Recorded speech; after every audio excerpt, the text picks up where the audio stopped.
Welcome in, I'm Al Corlin. We are filming this particular segment of Industry Watch in Vancouver, British Columbia, and I'm chatting with the gentleman who was on our radio program a couple of weeks ago, the Corlin Economics Report. The gentleman's name is Mark Davis. Mark is a man who has extensive background in the news industry. He was with Dow Jones, he was with Reuters. That eventually segued into some work that he is doing individually right now. He has two really excellent websites that I think are very valuable to folks like yourselves. One of them is called BNW News, and then BNW News is the owner of another website called Top 40 Gold Stocks. The twist that they have on their website as to why or why not you should consider looking at various mining companies, I find to be really interesting.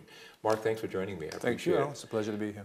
Let's talk a little bit about Top 40 Gold Stocks first. Why do you feel that it is advantageous to our listeners and our listeners on the radio and the folks watching this video? Why is it advantageous to them? Well, essentially, Al, I've been asked by people over the years, where does an investor find a definitive directory, if you will, of the who's who of the junior gold sector? And there's nothing out there. So essentially, I decided to take it upon myself to compile this directory and to turn it into a performance table whereby investors can see vis-a-vis technical indicators such as buy and sell directional indicators, which of these stocks are essentially heading higher and which are trading sideways and which are trading south. Buy and sell indicators are really important, but in my mind they're important when they're based on absolutely 100% arm's length material. Now I know that's the way that you guys work. How do these indicators, number one, what's the source? Buy, sell, hold? You bet, Alan. That's a good point. We have no control whatsoever over these indicators. They're generated by barchart.com out of Chicago, who provide technical analysis tools to stock brokerage firms all over the United States, all over the world, in fact. And we buy the feeds from Barchart, and essentially they determine the trend for these various companies over a span of 100 days to a week, or even on a daily basis. So investors can go to the website and get a feel for which of these stocks are performing well over the longer term, over the medium term, or again, even on a daily or weekly basis. But you limit your universe, if I'm not mistaken, Mark, to 40 companies? That's correct, and Al. What's the criteria for the 40 companies? The criteria is companies that have strong management teams, an extensive treasury, a significant resource base that is either in the inferred category or the measured and indicated category. And typically these stocks trade in the $1 to $10 range.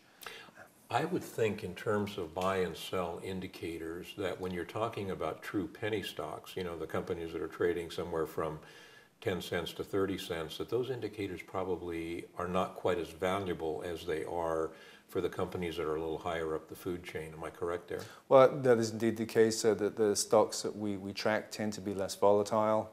Yeah. And one can typically use these indicators to get a pretty good read on which direction they're heading in at any particular time.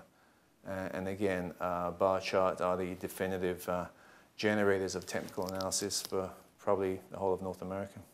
That's interesting. Well, now, it's obvious to me why something like this is valuable to the people who watch my show, for example, or to listen to my radio program. There is so much I'm not even sure what word to use here, but so many people invest in mining companies based on emotions rather than on hard facts, and that's one of the reasons that the mining industry from an investment standpoint can be so volatile. It strikes me that if people look at the hard data that you have, that you know they're limiting their risk, certainly not totally eliminating it, but they're certainly limiting the degree of it. Well, we like to think that the companies that we cover are companies that have been their share prices are backed up by underlying assets, specifically proven up gold resources. Investors can also find on the website profiles of these companies and even corporate videos and other multimedia information to give themselves an insight into what is exactly driving these particular signals. Yeah. What is, in your opinion, if you were to say that the three reasons that my site, Top 40 Gold Stocks, is valuable, what would those three reasons be? One is we deal with companies of substance. Yeah. One is that these are companies with a proven track record.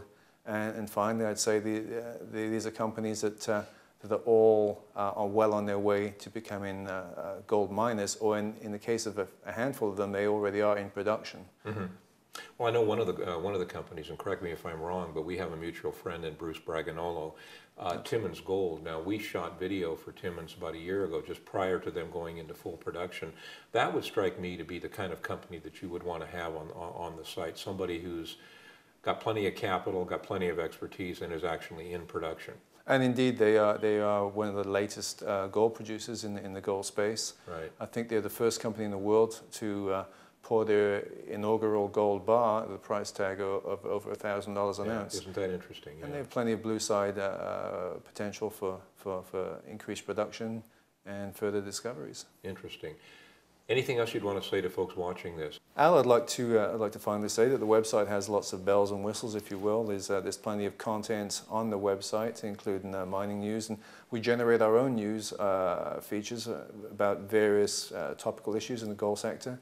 So there's plenty there for investors to find of compelling value.